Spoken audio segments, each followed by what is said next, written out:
About 7.6 million animals enter shelters every year. Roughly 3.7 million of those animals are euthanized. 56% of dogs and 71% of cats in shelters are euthanized. 1 out of every 10 dogs will find a permanent home in their lifetime. Only 10 to 20% of animals owned are from adoption. Homeless animals outnumber homeless people 5 to 1. Over 80% of animals in homes come from pet stores. Puppy mills feed into pet stores, and there are over 10,000 puppy mills in the United States. There are over 2 million puppies bred in mills each year.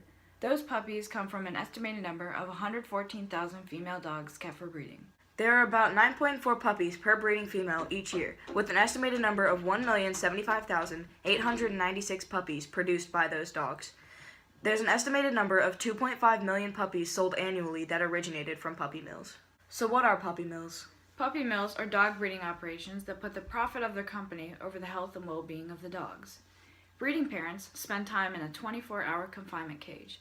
It is common to see the wire cages stacked on top of each other. The dogs are not often protected from cold, inclement weather, and heat. Dogs in puppy mills live in very dirty, unsanitary conditions. Dogs living in puppy mills often receive little to no veterinary care, and if they do, it's from the owners of the company that don't know what they're doing. They often perform procedures without numbing. Mothers are bred every heat cycle and are usually killed when they can't have any more puppies. Many puppy mills do not practice humane euthanasia. Dogs are killed in cruel ways, including shooting or drowning. Puppies are taken from their mothers too young. This can lead to health or behavioral issues. This also leads to expensive veterinary bills and trouble and stress for the owners of the pets. The bottom line is, puppy mills are all about profits. Any money spent on veterinary care, quality food for the animals, staff to care for them, and shelter will cut into the profit of the company. Some illnesses and diseases that are common in dogs that have been sourced from puppy mills include epilepsy, heart disease, kidney disease, blood disorders such as anemia, deafness, eye problems such as cataracts, glaucoma, and progressive retinal atrophy, and also respiratory disorders. So why adopt from shelters? You should adopt from shelters because of dogs such as Lana. She's also known as the saddest dog in the world. When Lana was younger, she was the run of her family. Due to her small size, she often had to fight for her food. She was born in Mexico, but then placed in a rescue shelter in Canada so that she got a chance at a better future. She was taken to a foster home at just 5 months old, and it looked like she had found her forever family.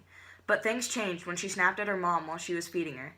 This was only a natural reaction from so often having to fight for her food as a pup. She was returned to the shelter and was so sad that she refused to eat or even go on walks. She was placed into another foster home, and everyone thought things were going fine until the rescue shelter posted on Facebook, May 14th is Lana's birthday. She will be 3. Please help find her a foster or forever home. She only has until May 20th. She had been placed back into a shelter July of last year, went into a boarding shelter until October, spent a week at a foster home, and then back into another boarding shelter in November. The shelter she was in last became overcrowded, and since she hadn't found a permanent home in 3 years, she was rising on the list for possible euthanasia. My 3 dogs and 2 cats are all rescue animals. They are the sweetest pets you'll ever meet. It's best to get your animals from rescue shelters because at puppy mills, the animals are mistreated and not given adequate food and care. Buying pets from pet stores and puppy mills is just feeding that industry, which it will never stop. So, don't shop, adopt.